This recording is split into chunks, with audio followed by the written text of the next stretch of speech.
All right. So the first question, and I'm going to copy and paste it. Thanks to Ethan for sending these. I'm going to start off with a softball question here.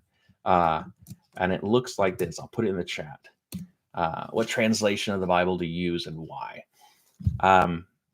Easy question. First of all, I'll tell you what I used to use. So growing up, of course, I used the NIV. My background was Southern Baptist background.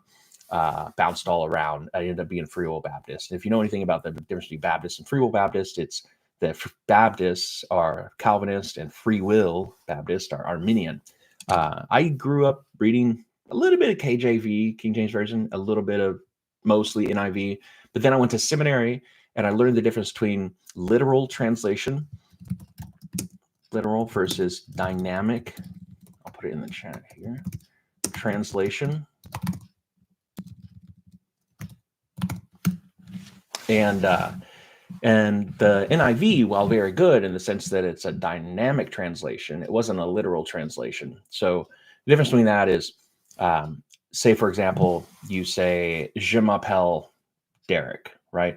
That means in French, my name is Derek, but it doesn't literally mean that. That would be a dynamic translation. It literally means I call myself Derek. So that, it doesn't lose much meaning when you're doing stuff like that, very inconsequential messages that you're trying to convey. But, when it comes to the Bible, when it comes to scripture and really important theological concepts, it can, have great consequence in the difference in translation. So I wanted, especially learning this in seminary, I was in Protestant seminary out at Talbot in Southern California, which is Biola University.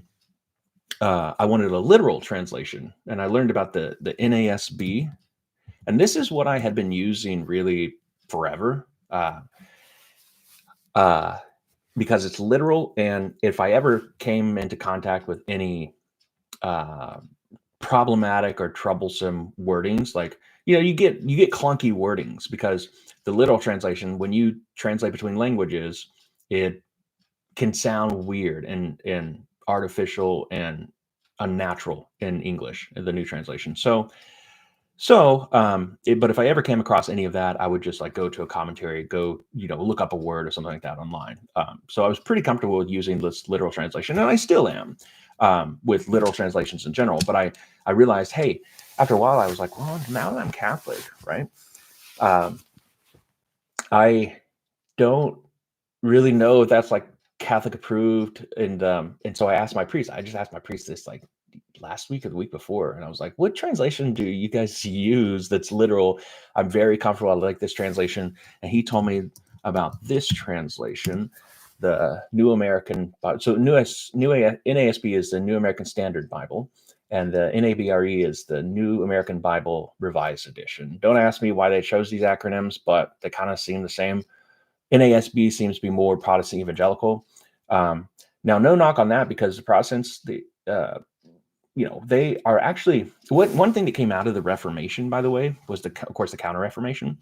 And for all of its faults, from the perspective of Catholics, to be like, well, you shouldn't have done this, you shouldn't have done that. That was too radical. That was one of the fruits that came out of the Reformation, during the Counter-Reformation, during the let's reform the church from within, was that we Catholics were realizing that Protestants were pretty good at biblical exegesis.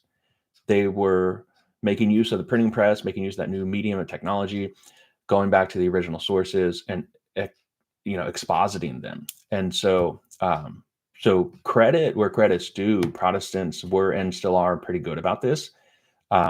So this NASB, then, there's no knock on that to say that's a Protestant evangelical product. And then the NABRE would be the Catholic version of things. So yeah, it's a very good question.